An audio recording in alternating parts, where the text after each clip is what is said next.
So my assignment for today was to find something interesting to say about M93, which proved a little bit hard to do because on the face of it, there just aren't that many interesting things to say about M93.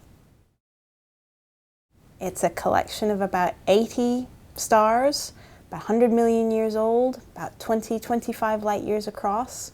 As with all of the other open clusters in the Messier catalogue, it's the site of the birth of stars. So these are fairly young stars in the scheme of things, all forming around the same area of space.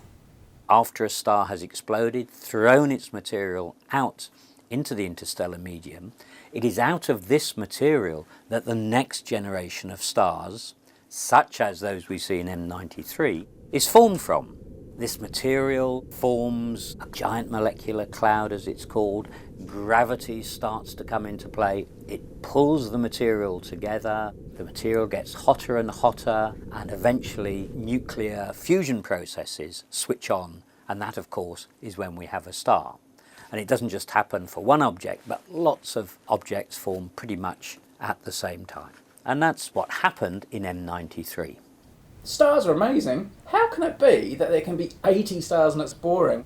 Well, there's just not much to distinguish it from any of the other amazing open clusters that are in the Messier catalogue and in other catalogues of objects in the galaxy.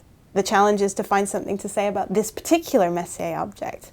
But luckily, I was able to find something. As it turned out, this object was one of the first objects observed by a rather unique and interesting astronomer, and that astronomer is named Caroline Herschel.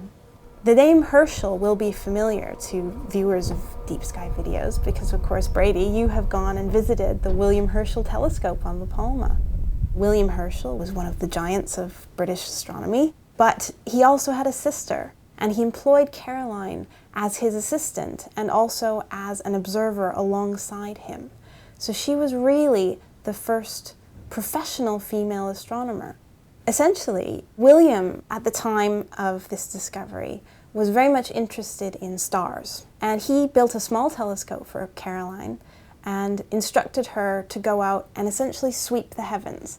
And very quickly, she discovered a new object that wasn't in any of her other catalogues. I quote from her notes.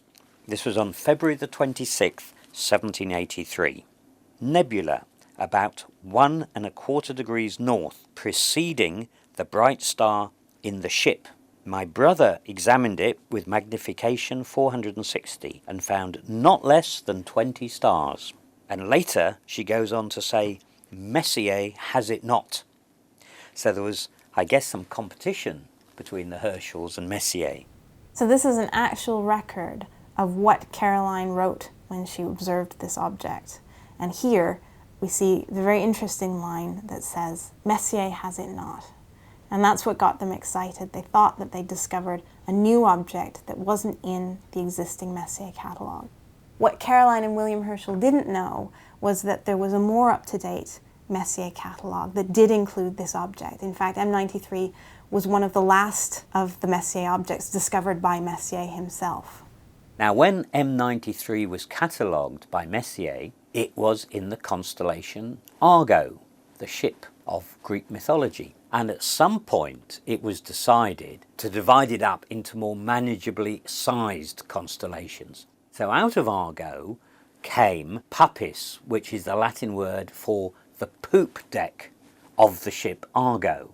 Two others, I think, were also newly formed out of the original constellation Argo. One was Vela, which is the sails, and the other Carina, which is the keel of the ship. We have to remember how difficult the observing conditions must have been at that time. Contrast to modern-day observatories where we go and sit on top of a mountain in a nice ergonomic chair looking at our computer and running the telescope.